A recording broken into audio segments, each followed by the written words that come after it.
मैं खोटी बुद्धि से आपको भ्रष्ट करने आई थी। हरिदास जी ने कहा इस समय आपके हृदय में क्या है?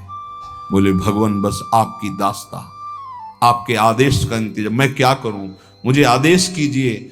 मैं नीच कैसे पवित्र हो सकती हूं? मैं आपकी शरण में हूं, आप मेरा उद्धार कीजिए। हरिदास जी ने कहा देवी अब तुम वैश्या नहीं रही, उठो। मेरे प्रभु बड़े पतित पावन हैं, उनका नाम उनसे भी महान है, क्योंकि प्रभु को अधीन कर लेता है। मेरे प्रभु के नाम में कोई भेदभाव नहीं, कोई भी जप सकता है, कोई भी अपना परम कल्याण कर सकता है। मेरे प्रभु के नाम में इतनी सामर्थ्य है कि कोई इतना पाप इकट्ठा ही नहीं कर सकता जितना नाम में पाप नाश की सामर्थ्य है। तुमने जो पाप कर्म से पैसा पैदा किया है, आज से उसका प्रयोग मत करना, उसे हटा दो, उसे दे दो, गरीबों को बांट दो।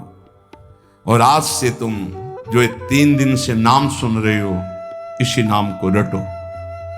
देखो ये नाम तुम्हें परम पावन कर देगा। वैश्या ने कहा अब तो मैं जाऊंगी नहीं अपने घर, संपत्ति बांटने की तो बात, अब वहां जाऊंगी नहीं। तो उन्होंने कहा फिर इसी कुटिया में रहकर तुम नाम जप करो। मैं चला। वो वैराग्य लेके उसी कुटिया में नाम जप करने लगी और उसका नाम हरिदासी हुआ।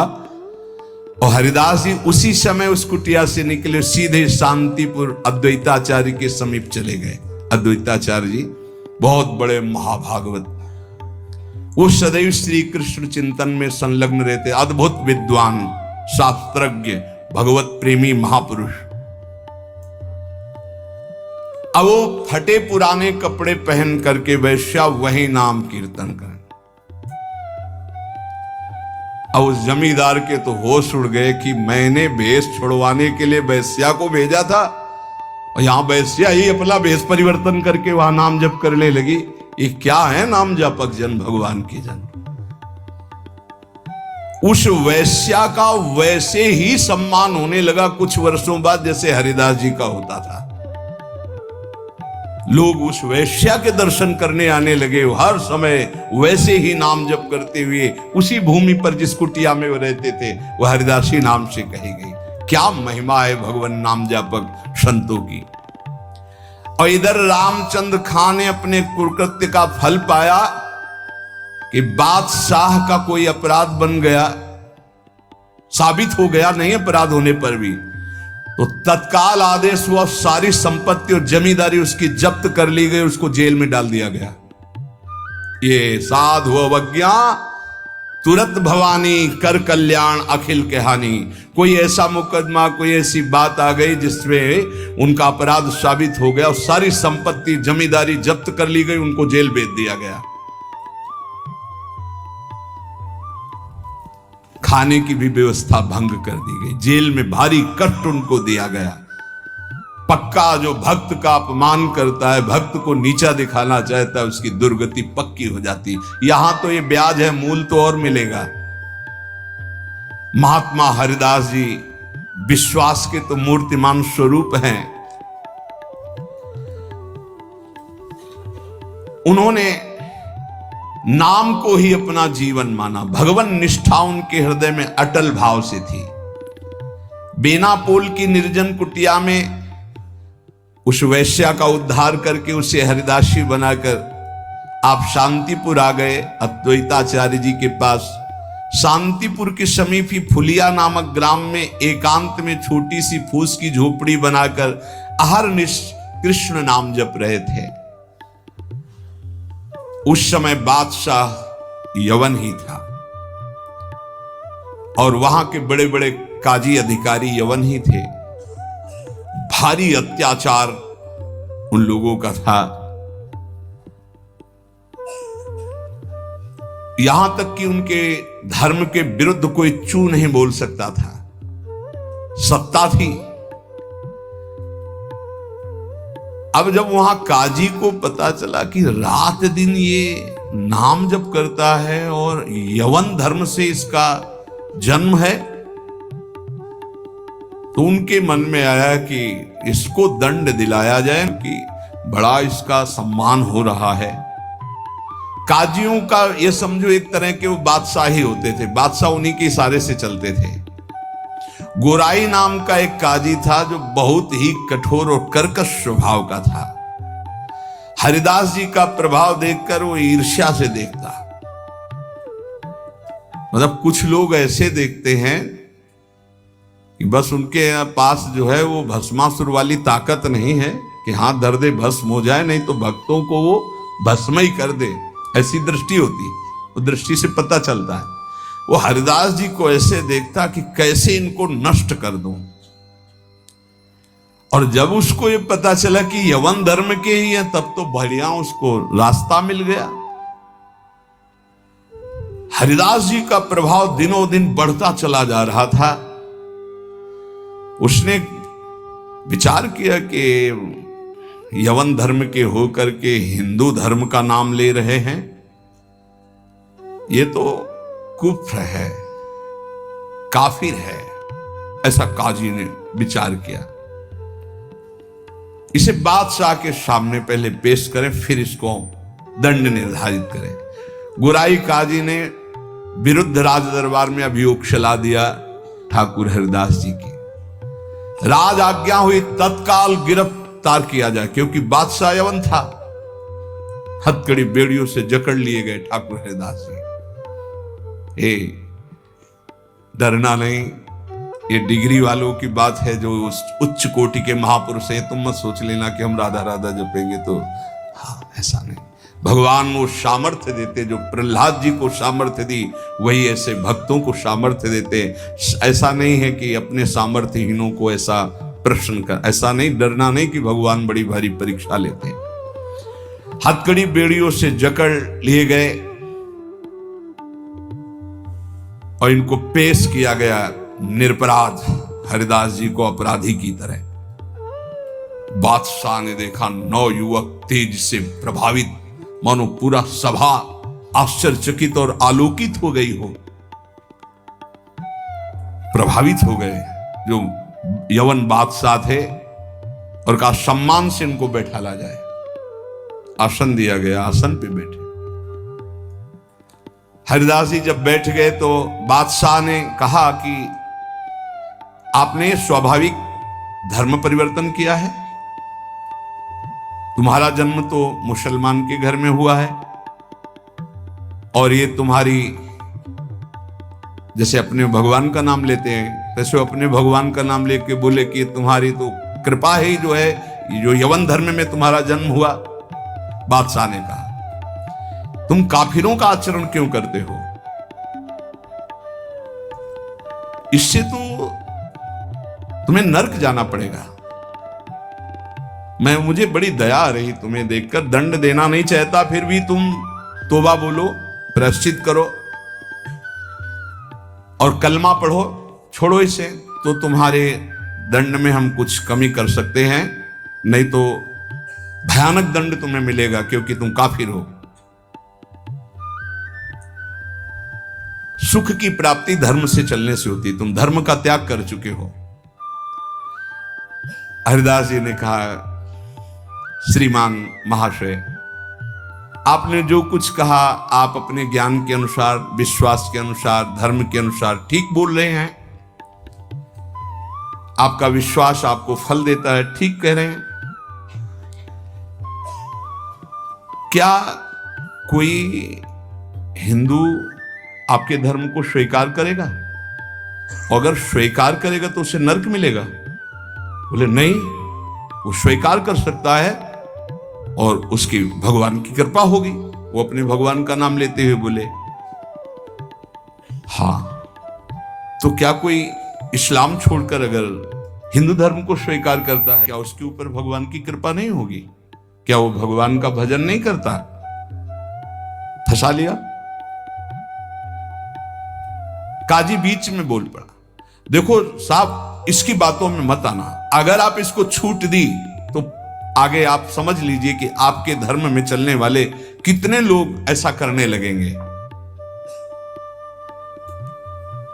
हरिदास जी ने कहा हमारी निष्ठा भगवान नाम में है। आप चाहे अभी इसी क्षण मेरे प्राण ले लो, मेरा नाम रुकने वाला नहीं। मैं कभी तौबा नहीं बोल सकता, क्योंकि मैं कोई अधर्म नहीं कर रहा हूं, किसी को कष्ट नहीं दे रहा हूं। ये निष्ठा देखकर पसीना पसीना हो गया मुलुकपति। तेज गर्व भरी भगवान निष्ठा की बात,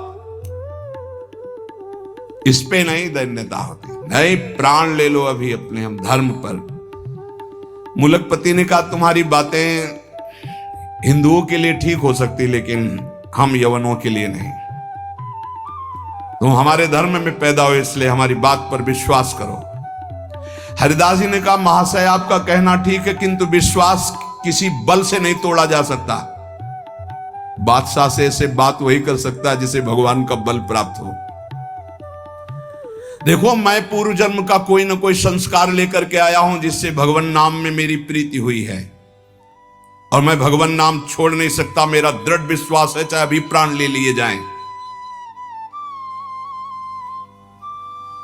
और अगर आप ऐसे ही दंड देने वाले हैं, तो कितने लाखों हिंदुओं को मुस्लिम बना लिया, क्या उनको दंड दे रहे हैं आप?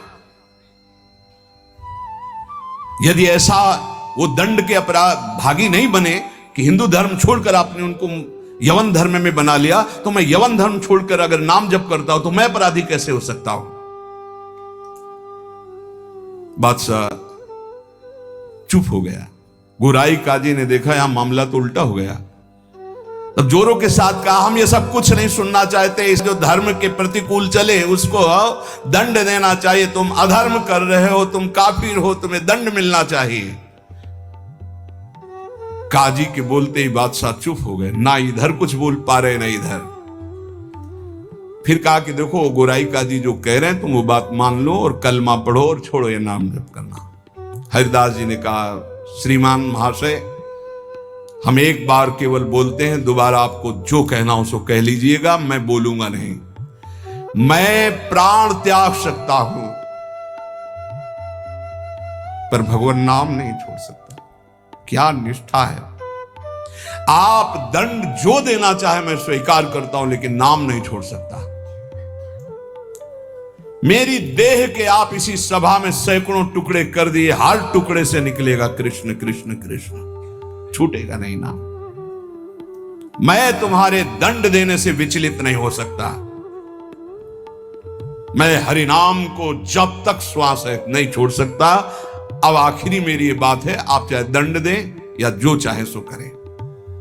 निर्भीक उत्तर सुनकर के बादशाह सोच में पड़ गया, ऐसे एक महान को क्या दंड दे। गुराई काजी की तरफ देखा। गुराई काजी ने कहा हुजूर बिल्कुल दया नहीं, दंड चाहिए, नहीं तो फिर बड़ी समस्या आ जाएगी कि अपने धर्म के लोग बहुत से उधर हो जाएंगे, बहुत हानि हो जाएगी, मनमानी लोग करने लगेंगे। मुलकपति ने कहा सही पूछो तो मेरे में हिम्मत नहीं है। तुम बोलो दस्तखत हम कर देंगे, क्या दंड दिया जाए तुम बोलो दस्तखत कर देंगे, लेकिन हिम्मत नहीं कि मैं दंड निर्धारित कर सकूं। गुराई काजी ने कहा हुजूर मेरी जो अंदर बात आ रही, इसको ऐसा दंड देना चाहिए कि पूरे विश्व में कोई भी इनके विपरीत आवाज ना उठा पावे। क्या क्या दंड निर्धारित किया जाए? प्राण दंड, वो भी ऐसे सीधे प्राण दंड नहीं। 22 बाजारों में कोणों से मार मार कर बेत और कोणों से इसकी जान ले ली जाए, जिससे सब कोई देखे कि धर्म के विरुद्ध चलने वाले को कैसा दंड दिया जाता है। सभी लोग ऐसा देखें और किसी की हिम्मत ना पड़े। मुलकपति ने दस्तखत कर दिया। ऐसा ही अब तो क्या था, जल्लादों ने तत्काल हाथ बांध दिए महान भगवान नाम जापक के, और वही दरबार से शुरू किया गया। वो कोड़े जो ऐसे लगते कि खाल को खींचते चले जा रहे, घाव पे घाव।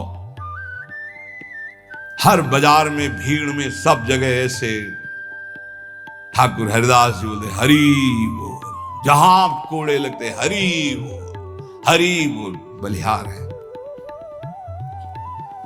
क्या हृदय भगवान ने! बनाया इन महापुरुषों का कि इतना भयानक पीड़ा और कष्ट के बीच में कभी आह नहीं कहा। पीठ में से रक्त की धाराएं बह रही, रक्त बह रहा है। निर्दयी जल्लाद घावों पर कोड़ों का प्रहार कर रहे और हरिदास जी के मुख से वही जोर की ध्वनि निकलती, जैसे कोड़ा पड़ता, हरि बोल, हरि बोल। धन्य है ये जगत इन्हीं महापुरुषों के नाम कीर्तन से, इन्हीं के यश कीर्तन से आज पावन है। सत्य कहते हैं, इन्हीं महापुरुषों के प्रताप से आज हम कुछ हरि बोल, कृष्ण बोल, राधा बोल सकते हैं। नहीं, हमारी सामर्थ्य क्या, यही सब, ये साक्षात भगवत स्वरूप पार्षद अवतरित हुए जो ऐसी सामर्थ्य का दर्शन कराया। ये है भक्ति, ये है निष्ठा, नाम निष्ठा। चेहरे पर तेज और मुस्कुराहट है, जवान पर हरिनाम है, शरीर पर कोड़ों की वर्षा है। जरा विचार कीजिए क्या स्थिति है, क्या स्थिति है। मतलब देखने वाले चीख पड़ते, रो पड़ते, दुख से आंखें बंद कर लेते। अरे ऐसे निर्मम जल्लाद ऐसे महापुरुष को कष्ट दे रहे हैं जो निरपराध, कोई अपराध नहीं किया, लेकिन किसी की हिम्मत क्या कि कोई बोल सके, कोई रोक सके बादशाह के हुक्म के आगे। हरिदास जी की वही मुस्कुराहट, वही आनंद भरा शब्द, हरि बोल, हरि बोल। जल्लाद पीटते चले जाते हैं। 22 बाजारों में घुमा घुमा करके, कोड़ों से मार मार करके, लथपथ मांस के टुकड़े गिर रहे हैं। ऐसे कोड़े मारते कि चिथड़ा हो जाता सरे। जल्लाद आश्चर्य में हो गए कि किस माटी का बना हुआ ये भगत है कि एक बार भी उफ नहीं निकला, आह नहीं निकला, हरि बोल, हरि बोल। और जहां वो मारते कोड़े और कहते, अब भी कहता है हरि बोल, हरि बोल, तो मुस्कुरा के देखते बोले तेरा भी कल्याण हो गया।